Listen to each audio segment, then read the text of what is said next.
당신의 접시에 담긴 것이 당신이 생각하는 것과 다를 수 있습니다. 오늘 당신이 한 입 베어 문 햄버거가 진짜 고기가 아니라면 정당한 음식이 아니라 냉동실에서 꺼낸 남은 음식의 찌꺼기, 인공 재료, 그리고 식사로 위장된 화학 처리된 것들의 혼합물이라면 부드러운 참깨빵, 육즙이 풍부한 고기, 녹아내린 치즈, 빠르고 저렴하며 손쉬운 간식. 하지만 수백만 미국인, 특히 55세 이상에게 이 일상적인 선택은 보이는 것보다 더 위험할 수 있습니다. 고혈압, 당뇨병 또는 심장 질환을 앓고 있는 사람들에게 이 간식은 빵 속에 숨겨진 권총과 같을 수 있습니다. 우리의 조사는 국내 최대 패스트푸드 체인점들의 이면을 파헤쳤습니다. 그리고 많은 이들이 마주하기거리는 진실을 드러냈다. 편리함, 맛, 전통으로 포장된 이 음식들이 가장 건강관리가 필요한 이들의 건강을 해칠 수 있다는 사실이다. 오늘 우리는 이 특별 시리즈의 첫 번째 편으로 여전히 대중에게 고기라 부르는 것을 제공하는 8개 햄버거 체인점을 폭로한다. 이 보도를 본 후 당신은 그 참가의 빵을 결코 예전처럼 바라보지 못할 것이다. 이 여정의 첫 번째 목적지는 비극적으로 역사를 남긴 체인점 잭 인 더 박스입니다. 1993년 패스트푸드 업계에서 기록된 가장 큰 보건 위기 중 하나로 전국이 충격에 빠졌습니다. 4명의 어린이가 사망했고 수백 명이 입원했습니다. 원인은 체인점 레스토랑에서 제공된 오염된 고기였습니다. 30년이 지난 지금 교훈이 제대로 전달되지 않았다는 징후가 보입니다. 2023년 애리조나주 검사관들은 고장난 온도계로 햄버거를 조리하는 현장을 발견했습니다. 직원들은 고기의 색깔만으로 익은 정도를 추측했습니다. 이건 요리가 아닙니다. 고객의 면역 체계와 내기를 거는 행위입니다. 휴스턴에서는 또 다른 충격적인 사건이 발생했습니다. 조사관들은 냉장고 안에서 생달기, 소고기 위에 흘러내리는 것을 발견했습니다. 냉장고를 박테리아 실험실로 만드는 완벽한 환경이었습니다. 노동소송에서 공개된 문서에 따르면 관리자들은 저소득 지역 매장에서 유통기한이 지난 재료를 재사용하도록 압박받았습니다. 지시는 이랬습니다. 재고가 떨어지면 고객이 눈치채지 못하게 하라.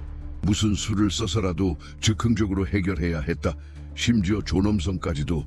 고기 자체는 어떨까? 식품안전전문실험실의 독립적인 테스트에서 밸류 버거로 판매되는 햄버거를 분석했다.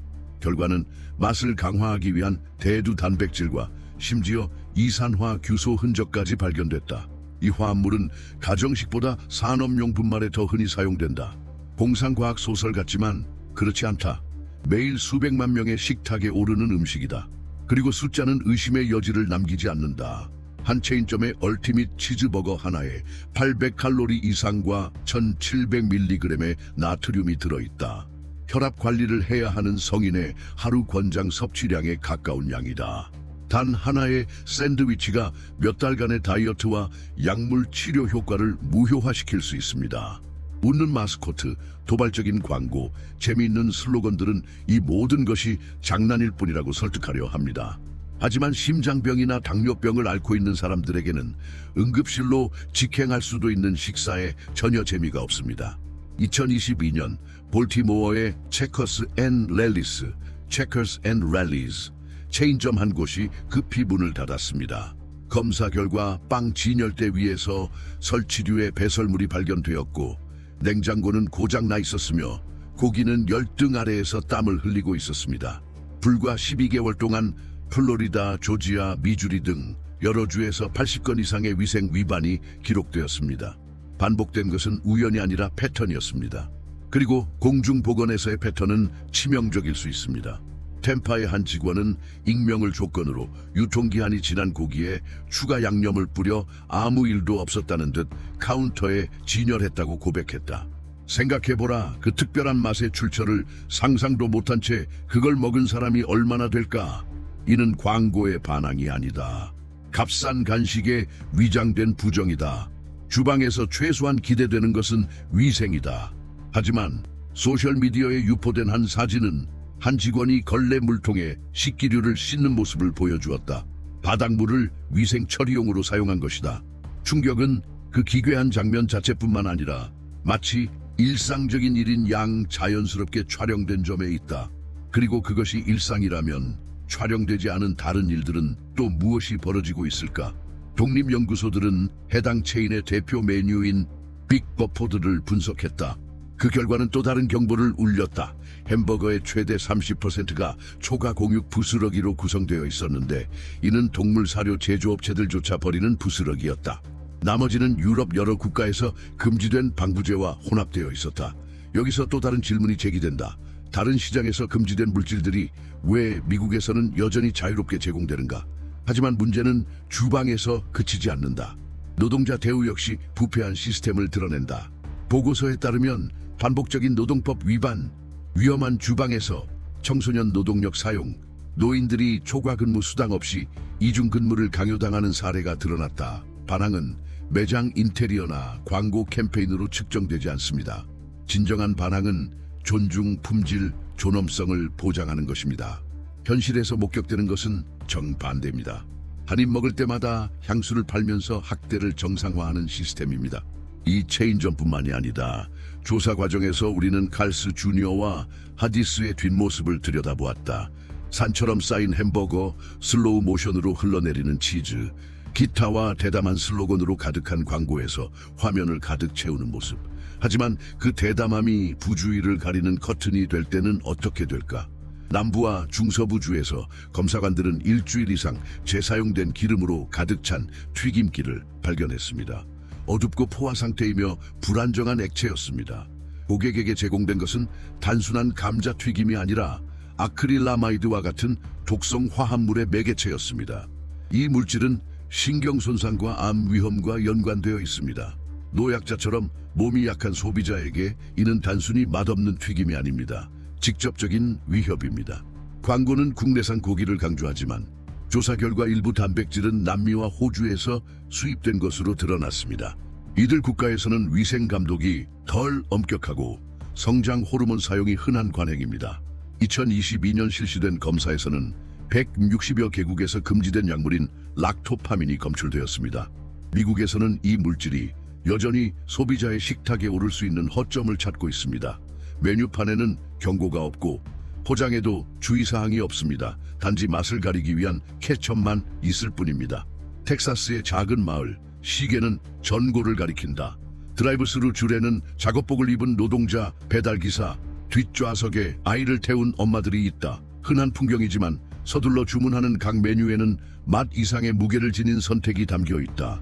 오늘날 미국에서 55세 이상 성인의 40% 이상이 고혈압을 앓고 있으며 거의 30%가 당뇨병을 겪고 있다. 이 통계는 의학 서적에 실리지 않는다. 퇴근 후 집에 돌아와 시간이나 돈이 없어 집에서 음식을 준비할 수 없는 사람들의 얼굴에 새겨진 피로감에 드러난다. 오하이오 주 시골에서 우리는 68세 여성을 만났다. 그녀는 손주 돌보는 일과 은퇴 생활을 보충하기 위한 재봉 일자리를 병행한다. 린다 씨는 고혈압을 앓고 있음에도 불구하고 일주일에 두세 번씩 가장 가까운 체인점에 저렴한 세트 메뉴를 찾는다. 빠르고 가깝고 싸니까요 라고 그녀는 설명한다. 하지만 지친 눈빛에는 모순이 드러납니다. 당장의 절약이 나중에 큰 대가를 치를 수 있다는 점입니다. 지역 의사들은 나트륨이 풍부한 식사 후 고혈압 발작으로 응급실을 찾는 노인 환자가 점점 늘고 있다고 전합니다. 편안한 휴식이어야 할 간식이 입원의 계기가 될 때 우리는 묻습니다. 이게 과연 어떤 편의인가요? 디트로이트에서는 현실이 다르지만 딜레마는 동일하다. 59세의 존은 자동차 부품 공장 조립 라인에서 일한다. 비용 절감으로 구내 식당이 문을 닫았다. 근무 중 유일한 선택지는 길 건너 패스트푸드 체인점이다. 거기서 큰 햄버거와 탄산음료는 배고픔을 달래는 듯하다. 하지만 존은 지난 5년간 심장 문제로 3번이나 입원한 기록이 있습니다. 이거 아니면 집에 갈 때까지 굶어야 하니까요 라고 그는 털어놓습니다. 선택은 이렇습니다. 당장 먹을 필요와 초가공 식품의 위험 사이에서 평범한 노동자는 가능한 선택지로 내몰립니다. 같은 나라 애리조나주의 한 도시에서는 이 일상의 또 다른 면모를 보여주는 이야기가 있다. 71세의 은퇴한 청소부 할머니는 실업 상태인 아들과 세 손주와 냉장고를 함께 쓴다. 예산이 빠듯할 때면 $5 미만의 햄버거 할인 행사에 의존한다. 하지만 이런 식사는 의사가 당뇨병 관리를 위해 권장한 식단을 저버리는 것을 의미하기도 합니다. 연어와 신선한 채소를 항상 살 수는 없어요. 간식은 주머니 사정에 맞는 거죠. 그녀의 현실은 수백만 가정에 공명합니다. 저렴한 선택으로 판매되는 것이 병원 진료실에서 비싼 빚으로 돌아올 수 있다는 사실입니다. 온 가족이 매일 직면하는 선택은 불균형한 시스템을 반영한다. 저소득 지역에서는 신선한 식품을 판매하는 슈퍼마켓이 드물다. 반면 패스트푸드 체인점은 골목마다 늘어나며 주로 요리할 시간이 없는 사람들을 끌어모은다. 하지만 소비자들은 자신이 실제로 무엇을 섭취하는지 알고 있을까? 올해 실시된 한 조사에 따르면 응답자의 60% 이상이 대형 체인점에서 제공하는 햄버거가 순수한 고기라고 믿고 있다. 광고의 환상은 여전히 데이터보다 우세하다. 하지만 그 환상은 심장마비를 막아주지 않으며 혈당 급등을 방지하지도 않고 콜레스테롤을 낮추지도 않는다. 뉴욕의 병원 의사들은 노년층 재입원의 주요 원인 중 하나가 부적절한 식습관이라고 보고합니다. 많은 환자들이 상태가 악화되기 며칠 전 패스트푸드 체인점에서 식사했다고 말합니다. 퇴원 후에도 같은 종류의 식사를 다시 섭취합니다. 왜일까요? 가깝기 때문, 편리하기 때문, 일상에 맞기 때문입니다. 이 문제는 더 이상 개인적인 차원을 넘어 사회적 문제가 됩니다. 캘리포니아에서는 지역사회 단체들이 인식 제고 캠페인을 조직하기 시작했습니다. 외곽 지역에서는 자원봉사자들이 패스트푸드 위주의 식단의 위험성을 경고하는 전단지를 배포합니다. 하지만 저항은 큽니다. 당장의 필요성이 더 큰 목소리를 내는 상황에서 정보만으로는 충분하지 않습니다. 두 직장을 오가며 바쁘게 지내는 싱글맘은 집에 도착해서 신선한 채소를 준비할 시간이 거의 없습니다.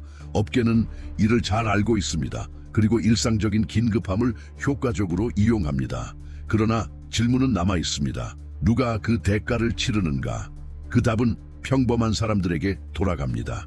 이미 만성 질환을 앓고 있으면서도 해결책 대신 위험을 떠넘기는 식품 시스템과 맞서야 하는 이들에게, 과밀한 병원, 과중한 업무에 시달리는 의사들, 결코 무료가 아니었던 편의의 대가를 가족끼리 나눠야 하는 이들에게 전국 각지에서 움직임이 일어나고 있습니다. 공동 텃밭을 만드는 지역사회, 대형 체인점의 더 큰 투명성을 요구하는 단체들, 규제 변화를 촉구하기 위해 힘을 모은 의사들과 영양사들, 사회가 반응하기 시작했다는 작은 신호들입니다. 변화는 위에서 아래로 오지 않을지 몰라도 속임수를 더 이상 용납하지 않는 이들에 의해 내부에서 외부로 추진될 것입니다. 여기서 한 가지 포인트가 있습니다. 우리는 지역적 결정이 전 세계적 파장을 일으키는 시대를 살고 있습니다. 오늘 뉴욕의 한 골목이나 휴스턴의 한 거리에서 소비되는 것은 남미의 노동자, 아시아의 공급업체, 유럽의 기업을 아우르는 생산망과 연결되어 있습니다. 각 햄버거에는 국제관계, 무역분쟁, 국경을 초월한 정치적 결정의 흔적이 담겨 있습니다. 따라서 이 영상을 마무리하는 것은 음식, 경제, 정치가 어떻게 뗄 수 없이 얽혀 있는지에 대해 성찰할 여지를 열어두는 것입니다. 그리고 이 점에서 세계 정세를 형성해 왔고 여전히 형성하고 있는 지도자들의 영향력을 무시할 수 없습니다. 도널드 트럼프와 시진핑 같은 대통령들은 단순히 관세와 무역 협정을 정한 것이 아닙니다. 그들은 경로를 바꾸고 세계 경제의 기반을 흔들며 각 소비자의 식탁에 오르는 제품의 흐름을 바꿨습니다. 이 지도자들의 생애를 이해하는 것은 오후 간식조차 권력실의 결정과 연결된 이 세상에 우리가 어떻게 도달했는지를 이해하는 것입니다. 이 분석을 심화하기 위해 우리의 고정된 댓글에 도널드 트럼프와 시진핑을 포함한 글로벌 무대를 형성하는 대통령들의 전기에 관한 독점 이북이 제공됩니다. 이 책은 이들의 삶, 선택, 전략이 현재를 설명하고 미래를 예측하는 데 어떻게 도움이 되는지 살펴볼 수 있는 기회입니다. 그리고 바로 그 미래를 우리는 열어두고자 합니다. 이 조사는 단순히 패스트푸드에 관한 것이 아니기 때문입니다. 선택에 관한 것입니다. 건강, 존엄성, 신뢰에 관한 것입니다. 우리 각자가 식사할 때 그리고 그 이상으로 약속을 믿을 때 받아들이거나 거부하는 것에 관한 것입니다. 이 시리즈가 여러분에게 생각할 거리를 제공했다면 계속 함께해 주시길 바랍니다. 채널을 구독하고 이 영상에 좋아요를 누르고 댓글을 남겨주세요. 여러분의 참여가 독립적인 조사, 비판적 분석, 그리고 질문을 두려워하지 않는 저널리즘의 불꽃을 지켜내는 힘입니다. 지금까지 함께해 주셔서 감사합니다. 다음에 또 뵙겠습니다.